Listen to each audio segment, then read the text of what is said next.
মিলন করে যুগল সেবাকে জানিয়ে দিলেন, বিন্দাজি তত্ত্বকে জানিয়ে দিলেন, ভাগবত তত্ত্বকে জানিয়ে দিলেন, বৈষ্ণব তত্ত্বকে জানিয়ে দিলেন, যিনি আমার প্রেম ভক্তির পথে হাতে ধরে যুগল প্রেম মন্দিরের দুয়ারে পৌঁছে দিলেন, ভগবত চরণে সমর্পিত করলেন, সেই শ্রী গুরুপাদ পদ্ম আমাদের জ্ঞান দৃষ্টি প্রদাতা।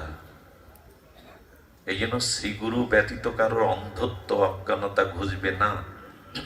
এই জন্য শ্রীগুরু মহিমা শাস্ত্রে বারবার বলেছে, এখানে যেন শিথিলতা না আসে,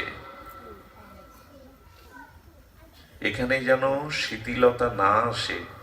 স্বয়ং ভগবান গুরুরূপে কৃপা কেন করবেন? করবেন এই জন্য আমরা এই মায়াময় সংসার মরুকান্তরে রোগ শোক আদি ব্যাধি জন্ম মৃত্যু ত্রিতাপ দগ্ধিত যন্ত্রণার পথচারী, শব্দগুলো ধ্যান দিন। এই মায়াময় দুঃখময় অনিত্য বিনাশশীল সংসারে জন্ম মৃত্যু জরা ব্যাধি কর্ম প্রারব্ধ সুখ দুঃখর মরুকান্তরে চলতে চলতে আমরা প্রত্যেকটি জীব দুঃখ ক্লান্তিতে অবসন্ন।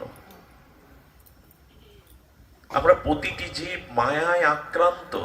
মোহমায়া কামনা বাসনা আমাদেরকে শুদ্ধ জ্ঞান, শুদ্ধ ভক্তি, শুদ্ধ কর্মের পথে একটি পাও অগ্রসর হতে দেয় না।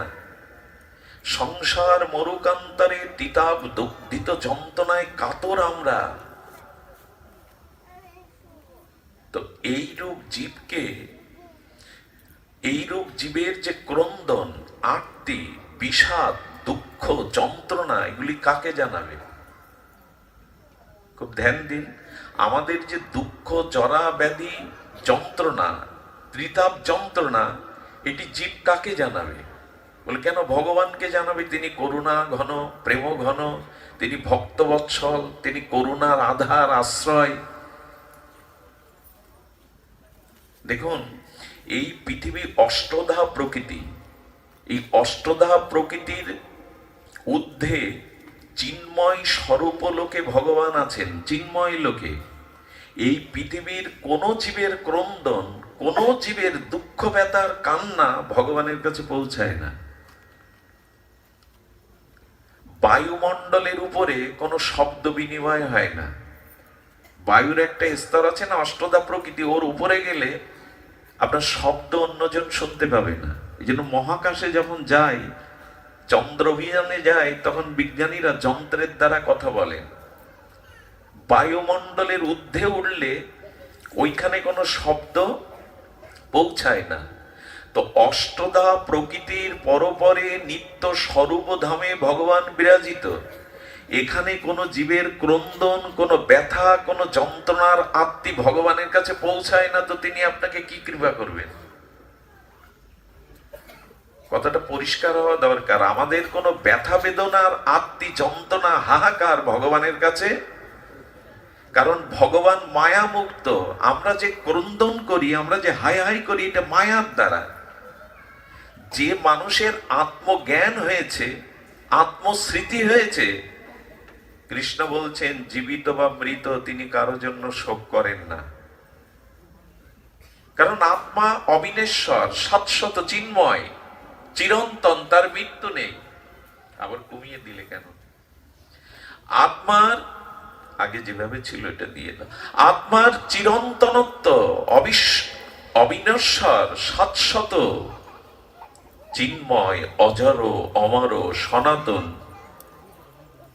এই জন্য বলছে যার আত্মতত্ত্ব উপলব্ধি হয়েছে, আত্মস্মৃতি, আত্মজ্ঞান হয়েছে, তিনি মৃত বা জীবিত কারো জন্য শোক করেন না। তো তার শোক কোথায়? আত্মাতে আমাদের শোক নাই। তো ভগবান আত্মারও আত্মা, পরমাত্মার পরবস্তা স্বরূপ সচ্চিদানন্দ বিগ্রহ। সেখানে মায়ার কোন ক্রন্দন ভগবানের কাছে, আমাদের দুঃখ যন্ত্রণার ক্রন্দন তার কাছে যায় না। কিন্তু মানুষ দুঃখ জানাবে কোথায়? নিজের ব্যথা বেদনা হাহাকার কাকে জানাবে? দরদি তিনি ছাড়া তো নাই, ব্যথার ব্যথী তিনি ছাড়া তো নাই। এই জন্য ভগবান চিন্তা করলেন আমি কৃষ্ণ রূপে, রাম রূপে, গৌরাঙ্গ রূপে জগতে সবসময় অবতীর্ণ হতে। ব্রহ্মার একদিনে গোবিন্দ একবার আসেন, ব্রহ্মার একদিনে তিহ একবার। ভগবান স্বয়ং ভগবান, এতে চাংশ কলাপুংস কৃষ্ণস্থ ভগবান স্বয়ং। এই পূর্ণ ব্রহ্ম শাশ্বত ভগবান ব্রহ্মার একদিনে আসে সবসময়। ব্রহ্মার একদিনটা কতদিন? সত্য, ত্রেতা, দাপার, কলি, এই 4 যুগ মিলে হয় এক দিব্য যুগ।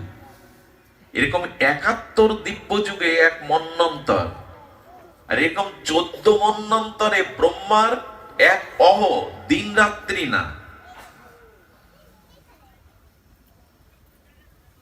4000 যুগে ব্রহ্মার একদিন, সেই 4000 যুগে স্বয়ং ভগবান একবার আসে। আমাদের দুঃখ, ব্যথা, যন্ত্রণা তার কাছে পৌঁছায় না। তিনি এত ব্রহ্মার একদিনে আসেন, কাকে জানাবো ব্যথা? কার চরণে সমর্পণ করব?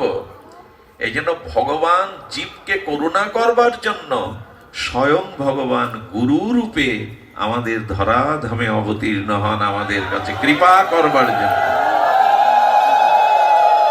মহিমায় গুরু কৃষ্ণ এক, সব ক্ষেত্রে এক নয়, সব ক্ষেত্রে এক নয়। এখানে মহিমায় গুরু কৃষ্ণ। আচ্ছা, আমার দীক্ষাদাতা শ্রী গুরুদেব, সে কি ব্রহ্মা? সে কি বিষ্ণু? সে কি মহেশ্বর? প্রণাম মন্ত্রে তো তাই বলছি, গুরু ব্রহ্মা, গুরু বিষ্ণু, গুরুদেব বলছি তো। তা আমার শ্রী গুরুদেব পৃথিবী সৃষ্টি করতে পারে তো? আপনার আমার যে আপনার আমার গুরু না, গুরুতত্ত্ব এক, সব গুরুই এক, গুরুতত্ত্বে ভেদ নাই। তো এখানে কি বলা হলো যে স্বয়ং ভগবান গুরু রূপে অবতীর্ণ হন। আমরা গুরু ব্রহ্মা বলছি, গুরু বিষ্ণু বলছি, গুরু মহেশ্বর বলছি, কিন্তু আমার গুরুদেব তো প্রলয় করতে পারে না, পৃথিবী সৃষ্টি করতে পারে না। কেন বলা হয়? দেখুন, শ্রীগুরু ভগবানে একটি অংশে অভিন্ন, আরেকটি অংশে ভিন্ন। আবার বলি, শ্রীগুরু এবং স্বয়ং ভগবানে কিছু অংশে অভিন্ন, কিছু অংশে ভিন্ন। আমার শ্রীগুরুপাদ পদ্ম, যার চরণ আমি আশ্রয় করেছি, তার সাথে শ্রীকৃষ্ণের কিছু অংশে, কিছু শক্তিতে অভেদ আছে, আর কিছু শক্তিতে ভেদ আছে। অভেদ হলো করুণাতে, কৃপাতে শ্রীগুরু এবং স্বয়ং ভগবানের অভিন্নতা আছে। কৃপাতে কৃষ্ণের থেকে ভগবানের, ভগবানের থেকে জগৎগুরু থেকে শ্রীগুরুদেবের, করুণাতে তিনি বিগলিত। অভিন্ন বলছি এইখানেই যে আচার্যং মাং বিজানিয়াত, স্বয়ং ভগবান গুরু রূপে এসেছেন। তবে তবে ভেদটা হলো কি, অদ্ভুত যাহাক প্রকাশ। কি বলেছেন মহাজন? অদ্ভুত। কেন? গুরুদেব তো দুটো হস্তপদ মনুষ্য রূপ ধরে এসেছেন, তো অদ্ভুত প্রকাশ কি করে? বলেন তিনি চতুর্ভুজ, শঙ্খচক্র গদা পাদ পদ্ম, বা ব্রজের কানাইয়ের মুরলী আছে, রামচন্দ্রের তীর্ধনু আছে। তো গুরুই যদি স্বয়ং ভগবান হবেন, তবে তিনি এই জাতীয় ঐশ্বর্য রূপকে, বংশীকে, তীর্ধনুককে, শঙ্খচক্র গদা পদ্মকে তিনি লুকিয়ে আমাদের মতো দ্বিভুজ হয়ে আর মানসী তনু আশ্রয় করে তিনি এই জগতে অবতীর্ণ হয়েছেন। অথচ তিনি তত্ত্বে স্বয়ং ভগবান সম। এই জন্য অদ্ভুত যাহাক প্রকাশ, অদ্ভুত রূপে প্রকাশ হয়েছেন। ওই ঐশ্বর্যকে তিনি দেখাচ্ছেন না। গুরু ব্রহ্মা বটে, ব্রহ্মা সৃষ্টি করে, গুরুদেব আমার নূতন জন্ম দেয়। পিতামাতা যে রক্ত মাংসে জন্ম দিয়েছে, ওই দেহে কৃষ্ণ ভজন হয় না। গুরুদেব আমাকে দ্বিতীয় ভজন যোগ্য